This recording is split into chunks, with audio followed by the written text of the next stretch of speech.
Most people fall into one of three groups when it comes to digital privacy, especially passwords and two-factor authentication. Group 1 doesn't understand, and because they don't understand, they're not aware of the dangers of having weak passwords and no additional protection, such as two-factor authentication. Group 2 doesn't care until it's too late. Group 2 shrug off all notion that their accounts are susceptible to attacks, hacks, and data loss. They live in a world where the service providers should be responsible until, of course, they are the target of a hack and lose access to their accounts, and in the worst case scenarios, are generally the group who lose money through scams and bank fraud because of their lack of willing to learn and improve protection. Group 3 are well aware of the dangers of the digital age. They use password managers, two-factor authentication, and certainly don't click links in emails. They would rather type out the bank URL instead of clicking on a text, even if it came genuinely from the bank, which is becoming harder to ascertain. They are also willing to learn new tips and tricks to further lock down their digital life and protect their privacy. This video is for all three groups. I want to break down the terminology and make it easy for everyone to understand every part of this video, whether you're inexperienced and new or proficient and knowledgeable. Let's start by looking at this email. This email is from my bank. I don't feel alarmed because it's not asking me for any information that I'm not willing to provide. In fact, all it's doing is telling me I have a new statement and that I should read it. So I click on the link to open my bank account and log in with my details. But then I don't see my bank account. I just see an error message telling me to check back later. If I had paid attention when reading the email originally, I would have noticed several issues with the email, which would have told me in fact it had not come from my bank. Let's look over the email. The first red flag was the sender address. It's misspelt and has extra dots in the address. Let's compare that to what it should look like.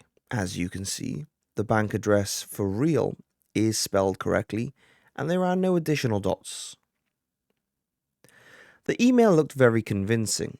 However, unknown to me at this moment, my bank account is being emptied by criminals and scammers who sent me that email. The lesson here is that we should not allow convenience, such as a link in an email or text message, to take over our life and money. I could have gone to Google instead and typed out the bank name and followed the links there from a trusted source. I could have even typed out the bank address URL myself. Doing either of those things could have prevented me from clicking on a scam link and providing my details. I should have also realized that my bank normally asks me for certain characters from a word I created and not the entire password. So that's lesson 1. Be wary of links. Lesson 2 is password managers. Many of my passwords are so long I can't remember them. And if I can't remember them, it's highly unlikely other people are going to get them. That said, there are different techniques to making a secure password. Depending on who you ask, a secure password could be 6 or 7 familiar words, family member names, friends.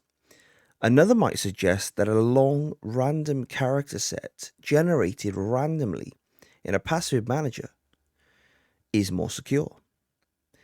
Using a password manager means we can really get creative with our passwords, and the best part of the password manager will remember our passwords, so we don't have to. Every time we go to the website, our password manager will complete our password for us. I use a password manager called Vault Warden. You can check out the setup video in the description below. It's a free, self-hosted version of the password manager, Bitwarden. As you can see, when I try to sign into this website, my password manager prompts me to use the details stored in it.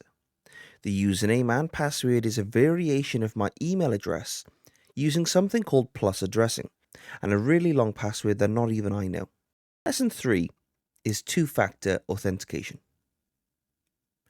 Username and passwords, if created securely with great length, can prevent your accounts from being compromised. But in this digital age, you should not only rely on a good username and password.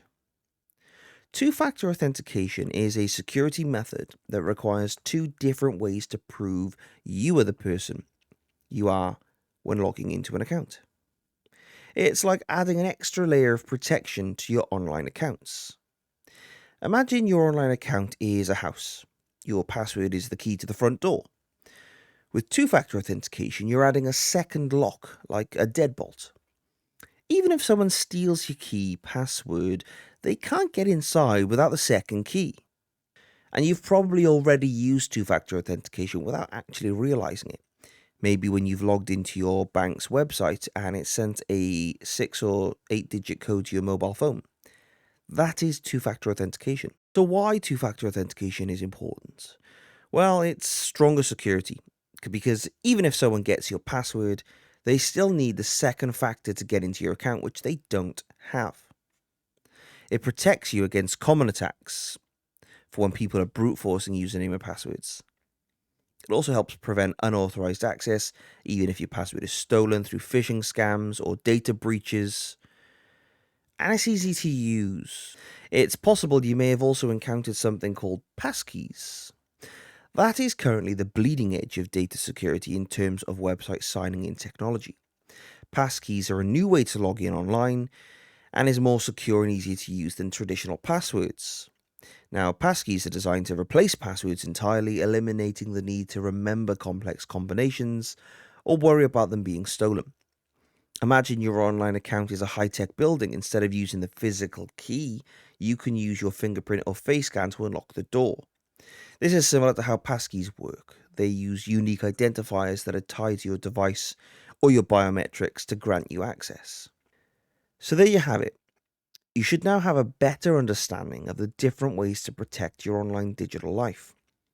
You should share this video with anyone, friends or family that could benefit from a deeper understanding, which could improve the perspective on how to secure their digital life. Check out some of my recommended videos in the description below, which can further enhance and protect you. And as always, thanks for watching.